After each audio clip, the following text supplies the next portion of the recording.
They're a problem everywhere in the U.S. Gangs are a virus. They are largely involved in driving crime, in violent crime, particularly gun violence. Violent gang members, they bring drugs into our communities. These criminals are poisoning the minds of our children. I think it's helpful to identify what a gang is. A definition of a gang is 3 or more people with the same common beliefs. Working in concert, committing crimes. We know what a gang is. We know gangs are in North Carolina. How big of a problem are gangs in North Carolina? I think it's a big problem. We as leaders, we've got to acknowledge that there's a problem. Does Raleigh have a gang problem? Oh yes, most definitely, like any other city. Raleigh's not immune. Raleigh's not exempt from that. Charlotte, Raleigh, Rocky Mount, Wilmington, Fayetteville, Greensboro, Winston-Salem. But there's so much the general public doesn't know about gangs, including what gangs are here. The South has seen an explosion over the last 20 years in Bloods, Crips, Sureños, Norteños, Latin Kings, Gangster Disciples, and the list goes on and on. What crimes are these gangs committing? Some may sell drugs, do frauds, do robberies, it's just criminal enterprise. What we're doing is search warrants in Rocky Mount. WRAL's here, Edgecombe County Sheriff's Office is here, Nash County Sheriff's Office.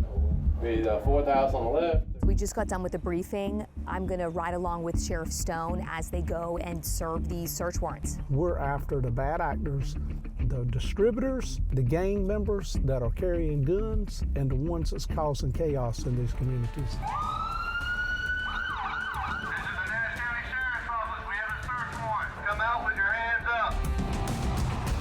What kind of drugs are in there? Heroin, fentanyl, and guns. The WRAL Documentary Unit learned gangs are recruiting younger and younger members. Tell me when you first were introduced to gangs. Probably about 10. I mean, when you were younger, were you in a gang? Age 13. 13, 14, 15 years old. But now, these kids there's an issue, they're not fighting, they're shooting. We heard from person after person who told us a well-intentioned law change This juvenile justice reform a few years ago go too far. is making it easier for gang members to recruit kids. When the state of North Carolina raised the age, we raised the crime. The challenge is that the way that law has reverberated in the streets. Today, I'm over capacity in juvenile detention because these young people are being told a lie by these gang members that they won't get in trouble. And the truth is very different. It's only 2 things when it comes to ganging, and it ain't 3, it's 2. That's dead or in jail. We want to grow a child, and we want to give them a chance. They are easy targets if we don't go to them. Easy targets for gangs.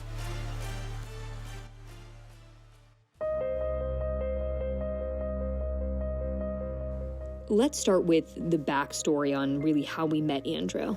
We interviewed so many people for this documentary, all across the state.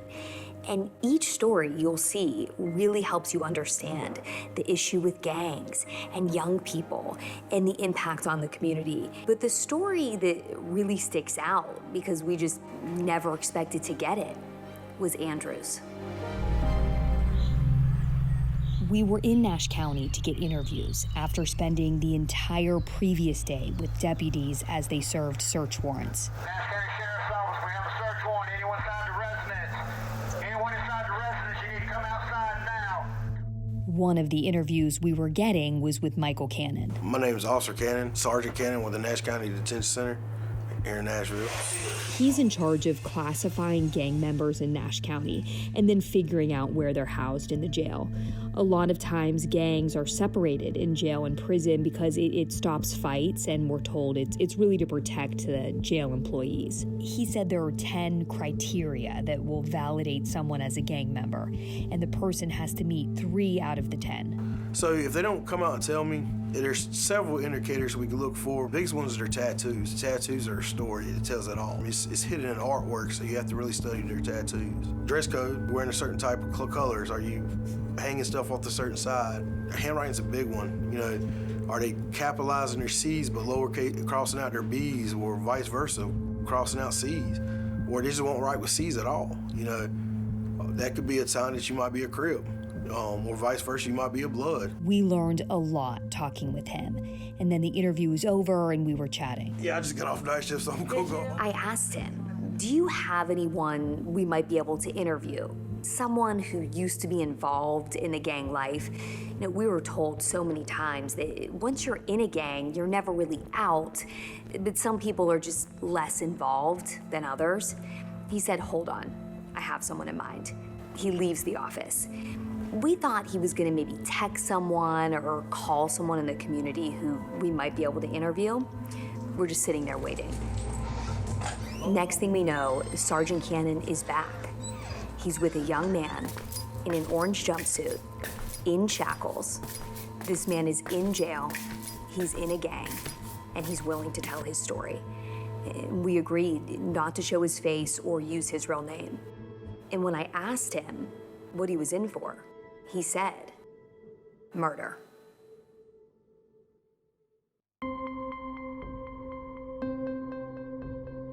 Andrew grew up in North Carolina. He said he was around gangs forever, since he was 10.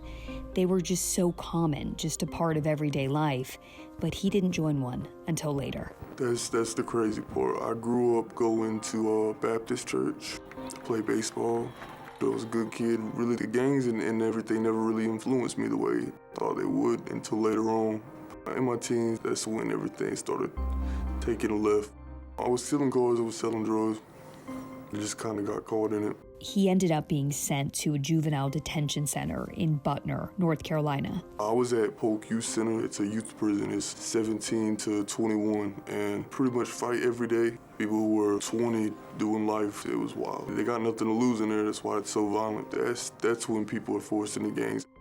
And then you ended up joining one. Yeah, I didn't want to be in the crossfire. I'd rather be with someone that promises good and bad, but you know, there's no really good in it. So when you got out of prison, did you stay in that gang? I did. You can't really get out of it, especially when you tattoo it on yourself. My specific gang, we did community drives, like help the community. We got together and picked up trash. So we did good to give back for the bad that we did, but you can't sell drugs and ruin lives and pick up trash and expect to heal what you've done. It just doesn't work that way. You said you're in for murder. Yes. Andrew told us someone was attacking a family member, and he ended up killing them. We asked if being in a gang desensitized him or was related in some way.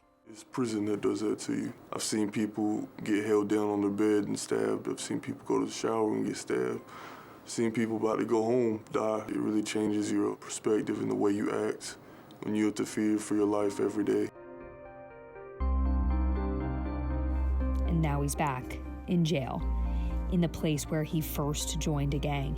What's your biggest regret? My biggest regret? Joining a gang. Wish I had never got involved in it. If you would have had like a mentor, like somebody who really cared about you, showed an interest, do you think it would have helped you? Definitely would have helped. I didn't have a father figure. He was in prison for murder for 14 years of my life. If I had someone who could have showed me a better way, I think things would have turned out a little different.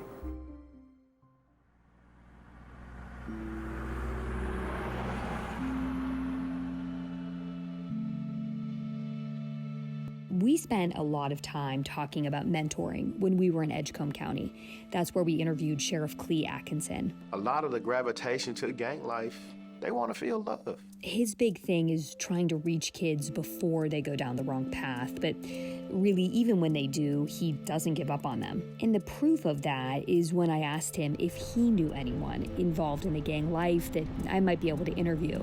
Next thing I know, I'm talking to a gang member who agreed to do an interview later that day. Thank you so much for just chatting. We agreed to hide his identity. Atkinson has known and tried to help this man for years. I helped him get his license. It's all about sitting down with them and saying, hey man, listen, do you know, I want you to be able, when the police stop you, or law enforcement stop you, I want you to be able to stop me, hand them your driver's license. I don't want you to run because you don't have a license and you're a gang member. And he's like, man, nobody's ever sat me down to teach me these things.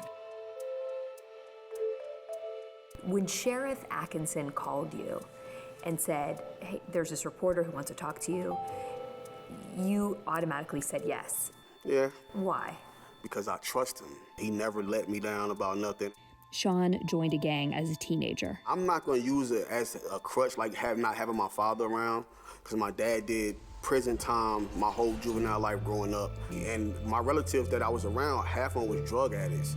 So it wasn't gonna be no, don't do this, don't do that. He told us, the gang offered this brotherhood that he just didn't have. And the love, like I said, I was getting from people that I didn't even know, not knowing that it was gonna get somewhat out of hand, out of control. What was the moment where you said, I am no longer doing this? When I started losing too many close friends, I'm talking about doing double life sentences in prison, being dead. It messed with me in all type of ways, but I don't believe in the nonsense that they do out here. They're shooting this and doing all that. That's a past tense life for me. Sean has a family, a legitimate job, and no record in North Carolina. I'm living, I'm free. I'm not on no paperwork. I'm buying a house. And you're trying to reach young people to say, you could do this too. I want to so bad, man. That's my dream. He wants to reach kids, like Sheriff Atkinson finally reached him. And I was doing my share of messing the communities up. I'm trying to be a person that helped rebuild it. He's ready to tell the story after a lot of years and admit, hey man, we've done some damage. Now it's time for us to do better. That's what he said. He said, I've really damaged the community. Woo! Wow, didn't know that. Yeah. Didn't know that. He said, I've really hurt the community. I want to do something else now. Wow. But who's gonna tell them? Who's gonna teach them? Who's gonna show them it's a better way? Coming up, a needed law change. North Carolina is a step closer to raising the age of adulthood in the justice system. With an unintended consequence. Basically, I hate saying it like it's a free-for-all.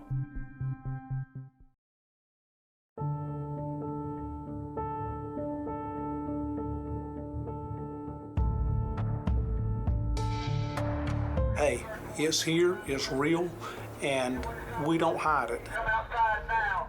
We didn't just talk to people in rural counties for this. They were just the first to be like, absolutely, let's talk about gangs in North Carolina. And if you have leaders in your community that is reluctant to tell you that you have this type of activity, that's scary to me. Gangs are in several neighborhoods in the city, and the FBI is investigating them. These two alleged gunmen being heavily involved in a gang. Durham has a well-known and documented gang problem. 8 Trey gangster Crips, which is responsible for a significant portion of violent crime and drug distribution in the Durham area. But Durham police would not do an interview on gangs, and they wouldn't say why.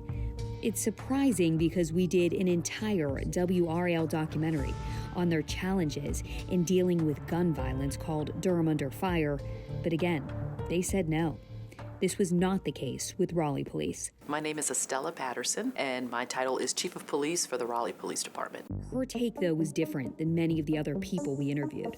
Are gangs a problem in Raleigh? That's a question that we often get. Are gangs a problem? I think you have to put things in perspective. You have gangs everywhere. We have gangs that are problematic, that are a concern to us, but just to say that it is a problem, I think that's a loaded question, especially if you don't give context to it. We have talked to sheriffs. We've talked to retired detectives. We've talked to advocates. We've talked to people who were in gangs, and they all say emphatically it is a problem. Raleigh has a very big gang problem.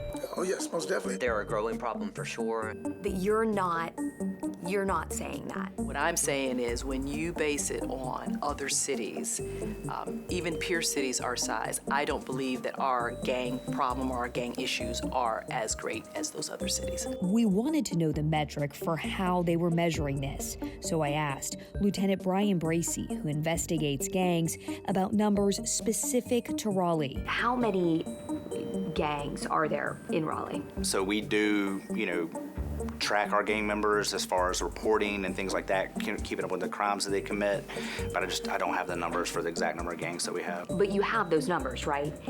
Because If you're not tracking it, how can you say that the problem here isn't as bad as some of these other cities? Well, I think when you look at our crime numbers, the amount of shootings that we have, the number of homicides, the size of Raleigh, being the top 50 biggest cities in the nation, our crime numbers are way low. So again, we looked at the numbers. We pulled the crime rates for 10 cities about the same size as ours, places with between 425 and 515,000 people. Raleigh's crime rate does fall towards the bottom, with less than 500 violent crimes per every 100,000 people. Oakland, California, while smaller in size, has a crime rate 3 times Raleigh's. If there's something that's connected to a gang, certainly we're going to talk about that. We don't want to create widespread panic in our community by labeling everything as a gang problem or a gang issue.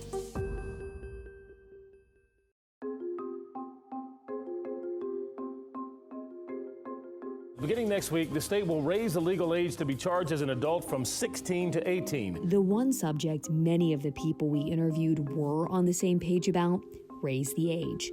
The law stopped 16 and 17-year-olds from being charged as adults in North Carolina, except for violent crimes. North Carolina was the last state to make this change.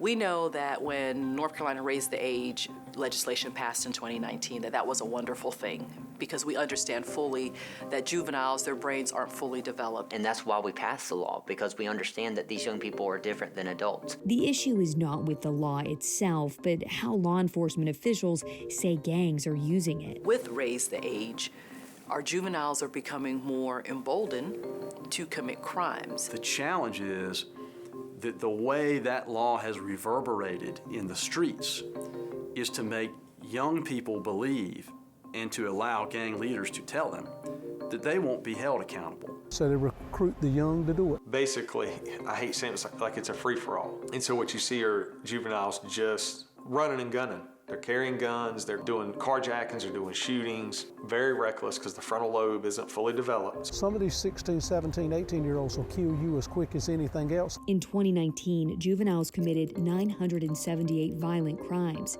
In 2022, the most recent data available, the number more than doubled to more than 2,300 violent crimes. Under Raise the Age, juveniles who commit violent crimes can still be sent to adult court. More than 400 kids were transferred in 2023. We've got to do a better job as adults demythifying that, making sure that young people understand there truly is still accountability. William Lassiter with the Division of Juvenile Justice doesn't want to see more kids tried as adults. He wants the adults held accountable. If you were the adult that was pushing for that kid to do those types of crimes, that you would be the one that would be facing those serious charges instead of the kid. Republican Senator Danny Britt, an attorney from Robeson County, has introduced legislation, House Bill 834, that would automatically send 16 and 17-year-olds who commit violent offenses to adult court instead of starting in juvenile court. These juvenile crimes are moving faster through the justice system than what they would on a juvenile court docket. That same bill would up the charge for adults who entice juveniles into committing a crime. You will be punished just as though you committed the crime yourself. Not everyone is convinced these changes are worth it, including Representative Marcia Morey, a former judge in Durham. I mean, I left the courthouse and being a judge because I was so involved in doing the right thing and raising the age of juvenile jurisdiction. But now we're saying, let's change the raise the age law. Let's put 16, 17-year-olds automatically in the adult system. And while she wants adults held accountable, she's not sold on adults facing the same crime as the kids they convinced to break the law. So this legislation, I think we're going way too fast for the wrong reason. While the bill advanced the Senate and the debate in Raleigh continues, in Edgecombe County. This is mine. I get 2 trays today, darling. And mayonnaise. What you gonna do about it? You know what they call the pod when I'm in? Murder block. No bonds. Period. There's a program desperately trying to reach kids early. Because your don't need to be in here. I don't need to be in here. I'm mad at myself, but you know what? I might feel like taking my anger out on you today. Next.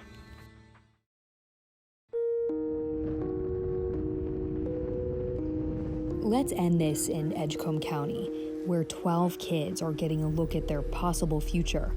It's this program called Will to Live. You're not here because you've been good, okay? Sheriff Atkinson and his staff do this once a month. He asked us to blur their faces, but he let us show most of the day. We cuff them up, we take them inside, and we dress them out in inmate uniforms. They go to a local funeral home. Y'all done heard a million times the path that y'all going on, either it's jail or it's death. Looks like you guys already been in jail, so we're gonna pretend like we died. Where the kids fill out their own death certificates. I gotta ask them, what's your favorite color? Not for your favorite shirt, not for a pair of shoes, not for a hat, for your casket. They see the embalming room. These are real bodies here. The only difference between them and y'all is that they live their lives. They 80, 90 years old. We done buried 4 young people this year already. We learned 15,000 kids went through the North Carolina juvenile justice system last year. 40% of those kids had a parent that was not willing to help them. If we don't put forth the effort, who will? The kids go to jail. We let them talk to local gang leaders that's in our jail. They come up and try to talk to them. Look, this is not the way to go. You know what they call the pod, what I mean? Murder block. No bonds. Period. You need to listen up and pay attention, because y'all are here right now because you ain't acting right. The inmates do not hold back. I'm from Rocky Mount, you know.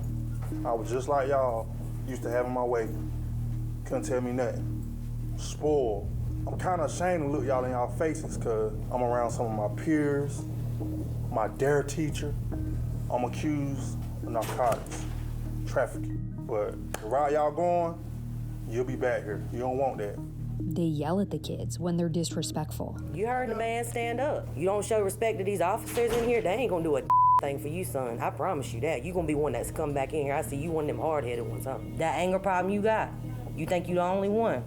Look at my hands. See my pinky right there? Look at this one. I can't even hold it straight. It's broken. All that's broken right there. You know why? Because a girl thought she was bad and hit me with a food tray, and I beat her till my hand was broke. You don't want this. This is not the life you want. I promise you. You don't want it. You don't want it. Baby, since you got bad, that hand broke, right? You so bad, do it. Do it. You ain't but a scary little girl. I seen your tears welling up right there, boo-boo. You can act hard all you want to, but get the back here in 2 more years, because you're 16, right? You ain't got but 2 more years, and you'll come straight back here. Straight back here. Trust and believe. If I ain't here, there's gonna be a just like me. It's intense.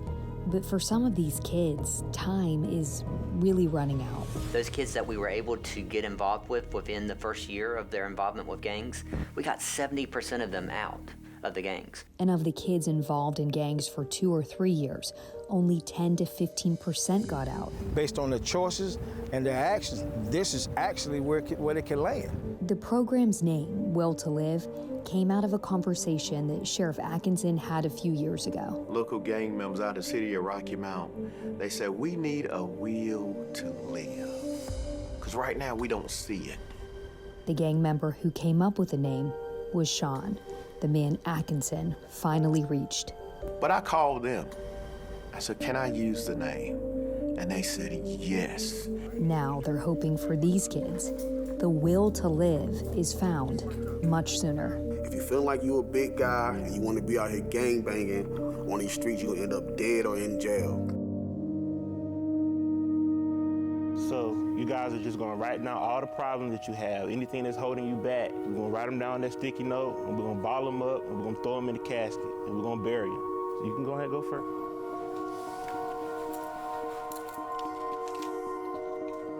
Each one of you individually is gonna walk up. There's a mirror in the casket, and you're gonna stare at it. And you stare at it until the officers tell you can leave. Because you still got a chance, you still got an opportunity to change. Instead of burying yourself, let's bury them problems, let's fix some things. This is it. It's real.